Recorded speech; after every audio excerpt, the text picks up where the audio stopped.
دوسری طرف یہ بھی بتایا گیا کہ نکاح کے بغیر عورتوں سے تعلق قائم نہ کرو. اسی وجہ سے مرد اور عورت کو تنہا ملنے کی ممانعت کی گئی، یعنی شادی کے بغیر ساری خواتین اچھی طرح سن لیں، کوئی سو نہ رہا ہو اس وقت. کسی لڑکی کو، کسی عورت کو اس بات کی اجازت نہیں کہ وہ کسی محرم رشتہ دار کے بغیر یا کسی اجتماعی جگہ کے بغیر کسی مرد سے اکیلے میں ملے، تنہائی میں ملے، اس کے ساتھ اکیلے میں کسی گاڑی میں جائے یا کہیں کسی ہوٹل میں جائے یا کسی پکنک اسپاٹ پر صرف دوستی کے لیے یا کسی ایسے تعلق کے لیے. اللہ کی نظر میں ایسا تعلق حرام ہے.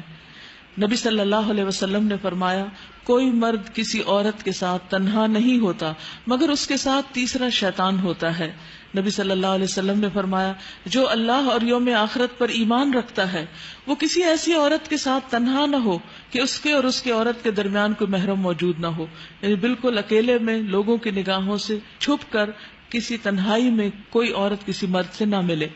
پھر اسی طرح یہ ہے کہ نبی صلی اللہ علیہ وسلم نے اس سے بھی منع کیا ہے کہ خامدوں کی اجازت کے بغیر، اجازت ہو تو اور بات، خامدوں کی اجازت کے بغیر بیویوں سے ان کے گھروں میں گفتگو نہ کی جائے. یعنی بعض اوقات ایسا ہوتا ہے نا کہ کوئی ضرورت کے تحت آ جاتا ہے اور شوہر کو بھی پتا ہوتا ہے کہ اس شخص کا دروازے تک آنا جانا ہے، یا گھر میں بعض اوقات سرونٹس کام کر رہے ہوتے ہیں، لیکن اگر شوہر اس چیز کو بھی ناپسند کرتا ہے کہ عورت کسی بھی مرد سے بات نہ کرے تو پھر عورت کو رک جانا چاہیے. اسی طرح کسی عورت اور مرد کو نکاح کے بغیر اور نسب، سحر اور رضاعت کے بغیر آپس میں ایک دوسرے کو چھونا نہیں چاہیے، الا یہ کہ کوئی ایکسیپشنل صورت ہو، جیسے ڈاکٹر مریض کو چھوتا ہے یا کوئی بیمار کو اٹھانا پڑتا ہے یا کسی ایمرجنسی کی صورت میں کسی عورت کو ہاتھ لگانا پڑتا ہے.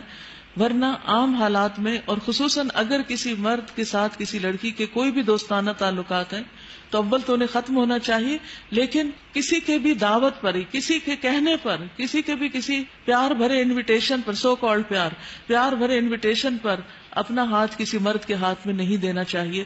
رسول اللہ صلی اللہ علیہ وسلم نے فرمایا تم میں سے کسی کے سر پر لوہے کا ہتھوڑا مارا جائے، تم میں سے کسی کے سر پر لوہے کا ہتھوڑا، سب نے دیکھا ہوگا ہیمر، وہ کسی کے سر پہ مارا جائے تو یہ اس سے بہتر ہے کہ وہ کسی ایسی عورت کو چھوئے جو اس کے لیے حلال نہیں. یعنی مردوں کے لیے بات حرام ہے، اس کا یہ مطلب نہیں عورتوں کے لیے حلال ہے. ظاہر ہے دو طرفہ ہی تعلق ہوتا ہے، ایک طرفہ نہیں ہوتا.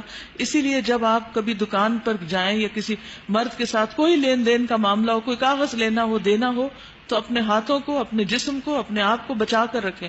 اسی طرح بھیڑ اور رش کی جگہوں پہ نہ گھسیں. یعنی اگر بازار میں یا کسی بھی جگہ پہ جانا ہو جہاں مرد بھی ہوں تو ٹھہر جائیں، رک جائیں. موسیٰ علیہ السلام جب مدین گئے تو وہاں انہوں نے 2 لڑکیوں کو دیکھا کہ جو مجمع میں گھس کے کام نہیں کر رہی بلکہ ایک طرف کھڑی ہیں اپنے جانور روک کر. اور آپ دیکھیے کہ ان لڑکیوں کی اللہ نے کیسی قسمت کھولی کہ ایک دوسرے علاقے سے ایک نبی کو بھیج دیا ان میں سے ایک سے شادی کرنے کے لیے. کیسا اچھا رشتہ آیا. یہ کس وجہ سے تھا؟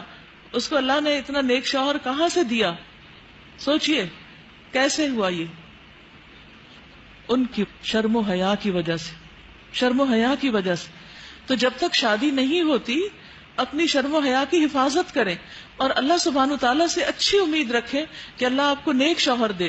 لیکن اگر آپ نے ڈنڈی ماری تو ہو سکتا ہے شوہر بھی ایسا ملے کہ جو عورتوں کے پیچھے بھاگنے والا ہو اور زندگی حرام کر دے. تو چونکہ یہ معاملہ بندوں کے ساتھ نہیں ہے، اللہ کے ساتھ ہے، اس لیے اللہ سے ڈرتے ہوئے کسی بھی مرد کا دل لبھانے کی کوشش نہ کریں اور نہ ہی اس کو پیچھے لگانے کی اور نہ خود کسی کے پیچھے جائیں.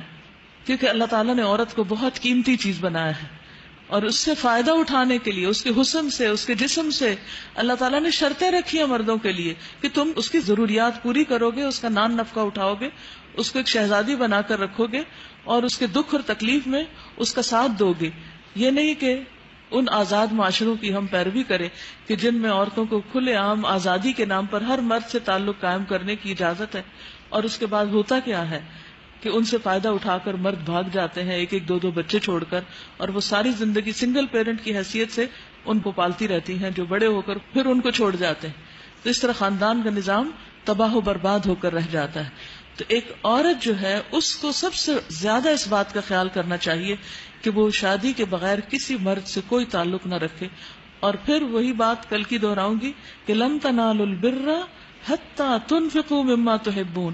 اگر آپ کہتے نہیں ہمیں بڑی سخت محبت ہو چکی ہے کسی سے، تو بھی نیکی کو نہیں پا سکو گے اگر اس محبت پہ تم تلوار نہیں پھیرو گے. ایسی محبت اسلام کی نظر میں کوئی محبت نہیں ہے. لیکن اگر کہیں کوئی ایسے تعلق جہالت کی وجہ سے، لا علمی کی وجہ سے قائم ہو چکے ہیں تو ان کو یا تو نکاح کے رشتے میں لایا جائے، خواہ کی دوستی نہ رکھی جائے، یا پھر اس کو ختم کر دیا جائے. اور اس کے لیے بولڈ سٹیپ لینا ہوگا. کس کی خاطر؟ اللہ کی خاطر. اور جب اللہ کی خاطر لیں گے تو اللہ سبحانہ وتعالیٰ اس کا بہترین نعم البدل عطا کرے گا. یہ ہو نہیں سکتا کہ کوئی شخص اللہ کی خاطر کوئی چیز چھوڑے اور اللہ تعالیٰ اس کا بہترین بدلہ نہ عطا کرے. جیسے روزہ انسان اللہ کے لیے رکھتا ہے تو اللہ تعالیٰ کا وعدہ کیا ہے؟ انا اجزی بہ، میں اس کی جزا دوں گا. اسی طرح اگر آپ ایسے تعلقات کو اللہ کی خاطر چھوڑتے ہیں تو اللہ تعالیٰ اس کی جزا آپ